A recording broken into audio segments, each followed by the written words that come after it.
there's literally one person in Congress that has a computer science degree. And I think if you're going to legislate and create policy around AI, we need people that actually understand the technology.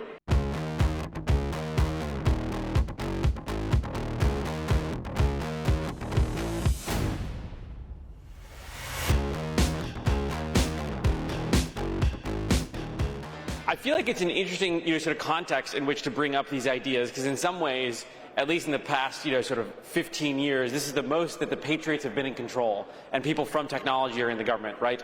We have Undersecretary Emil Michael, Undersecretary Steven Feinberg, Director of NSF, Jim O'Neill, who I believe is in the audience, J.D. Vance, who has a former tech career. We have so many technocrats in the government today. And heck, even people like Jared Isaacman that I think are presenting a credible plan to bring boots back on the moon, which is what you said you haven't seen in your lifetime.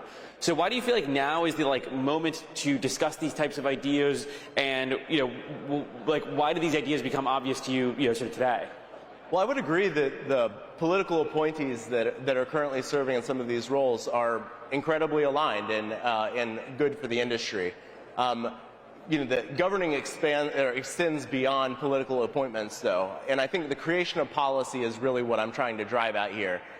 We have this kind of luxury belief in America that we don't actually have to legislate, we don't have to create law, we can just kind of sit idly by and then demand that the AI industry knows exactly how to do the work that they're doing with the government, and it's just not true. We're way behind on creating policy that is actually useful to for the tech industry to follow. And that's really, I think, the important piece that we're missing here. We need guidelines. We need to have a better understanding of how tech impacts the everyday person. Yeah, you talked about how, the sort of discussion of the red lines of how AI should be used, and there's obviously a very large and ongoing debate, between both the DOW and a sort of large AI lab around this. Do you expect something like that to come from elected officials in Congress creating sort of policies? Is that something where the DOW needs to establish something?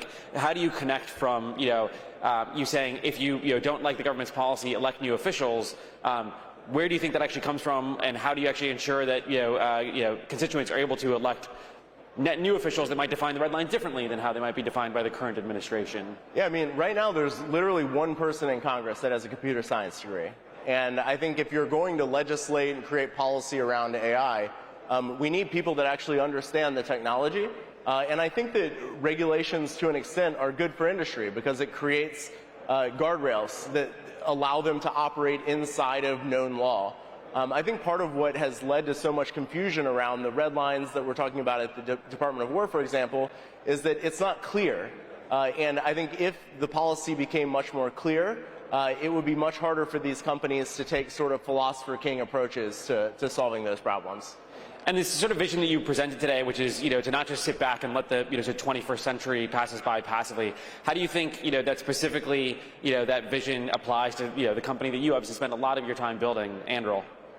Yeah, I mean, the problems of tomorrow don't look like the problems of yesterday, and I think you have to be moving a step ahead. In many ways, Anduril was, I wouldn't say that it was an accidental success, but the things that we were building were things that weren't really clear until very recently that this was the future of warfare. And had we gotten that bet wrong, obviously the company wouldn't have worked. But I think we need a lot of companies out there making bets about where the future is headed so that by the time we enter into that future, we actually have the capabilities, the products, the technology that are required to address the problem sets that are being presented. And you sort of provided this obviously self-critique, sort of in your speech, but you are a billionaire, sort of tech investor with, some amount of, sort of political influence, talking about tech and politics.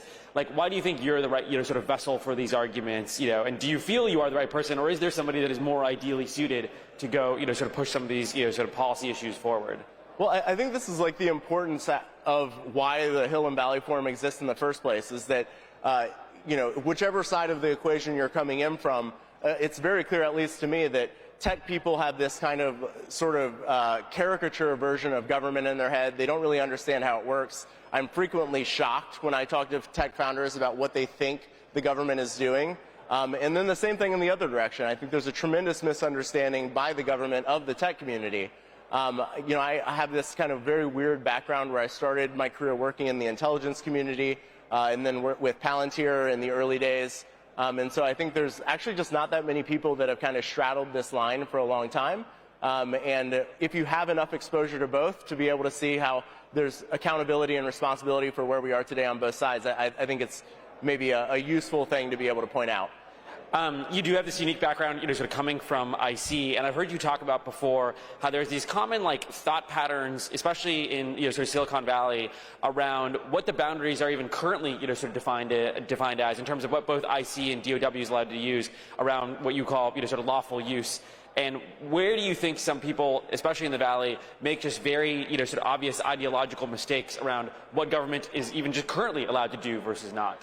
Yeah, I would offer this as a critique, even going back to the Snowden era, where I think the government officials made horrible comms mistakes about communicating to the American people what laws existed, how those laws were being followed, how court orders through the FISA court were being handled.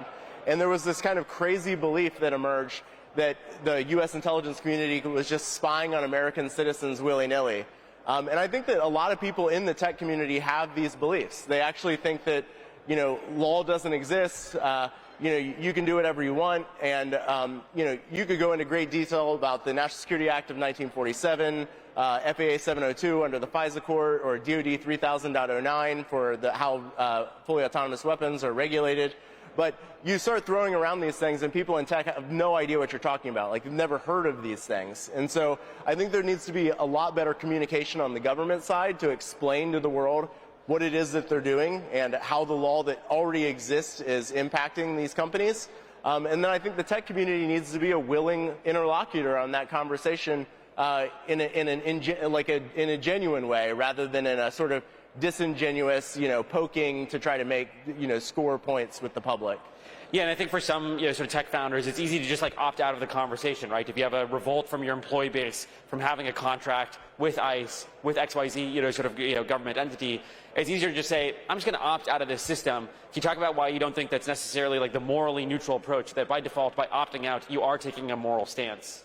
Yeah, this is a problem that tech kind of cycles in and out of on a regular basis, which I would say is letting the inmates run the asylum, where you have these tech people that have these really strong opinions, whether or not they're well-formed, and if enough of them gather up, it makes it very difficult for a company to be the company that it intended to be. And so it seems like a really low-cost way for the founder or the executives of the company to just be like, we don't want to deal with this uprising, and so we're just going to shut it down. Our businesses are big enough that, whatever small work we were doing at the government doesn't really matter. But the reason I frame this as a non-morally neutral decision is it's like the concept of pacifism. Pacifism really only works when the government has a state monopoly on violence. You can only be a pacifist when you're in a country that will protect you from your enemies as a pacifist. And so, I think it's the same thing with companies. If we don't have any expectation that American companies are going to help America, you're putting us in a position where our adversaries are going to be running way far out in front of us, which is putting us in a fractured and fragile geopolitical environment. Well, Trey, thank you so much for joining the 2026 Silicon Valley Forum. We appreciate the passion. Thank you, Delian.